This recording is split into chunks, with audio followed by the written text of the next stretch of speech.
أعوذ بالله من الشيطان الرجيم بسم الله الرحمن الرحيم والصلاة والسلام على سيد الأنبياء والمرسلين خاتم النبيين فصل في الوضوء یعنی هذا فصل في الوضوء، یہ فصل وضو کے بارے میں ہے۔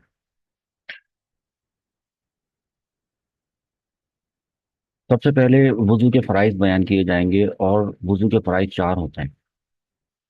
تو وضو کی جو چار فرائض ہوتے ہیں اس کو آپ سمجھ لیں کہ سب سے پہلے چہرے کو دھونا ہوتا ہے، اور اس کے بعد دونوں ہاتھوں کو کوہنیوں سمیت دھونا ہوتا ہے، اور اس کے بعد سر کا مسح کرنا ہوتا ہے، اور اس کے بعد چوتھے نمبر پہ دونوں پاؤں کو ٹخنوں سمیت دھونا ہوتا ہے۔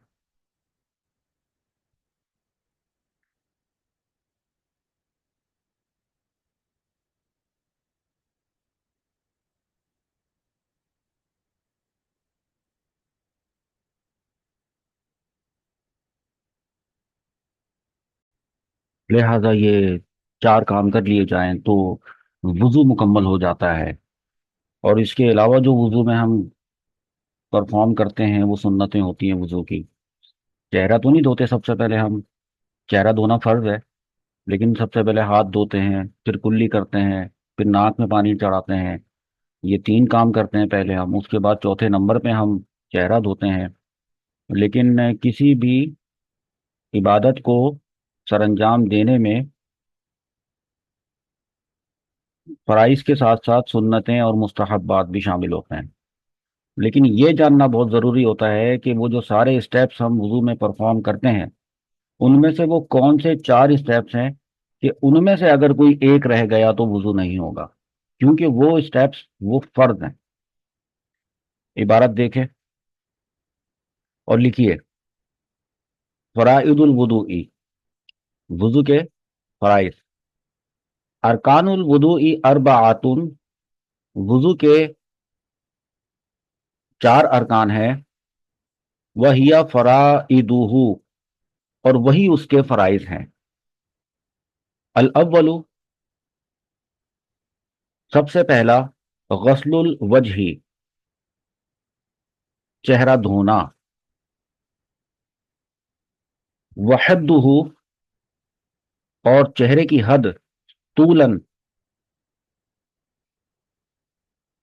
لمبائی کے لحاظ سے، من مبدأ سطح الجبہۃ، پیشانی کی سطح کے شروع ہونے کی جگہ سے، الی اسفل الذقن، تھوڑی کے نیچے تک ہے۔ وحدہ عرضاً، اور چہرے کی حد چوڑائی کے لحاظ سے، ما بین شحمۃ الاذنین، وہ تمام حصہ ہے جو دونوں کانوں کی لو کے درمیان ہے۔ والثانی، غسل یدیہ مع مرفقیہ، اور دوسرا فرض، اپنے دونوں ہاتھوں کو اپنی دونوں کوہنیوں سمیت دھونا ہے۔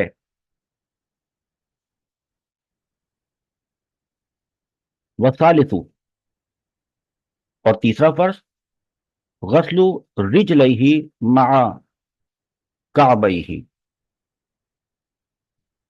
اپنے دونوں پاؤں کو ٹخنوں سمیت دھونا ہے۔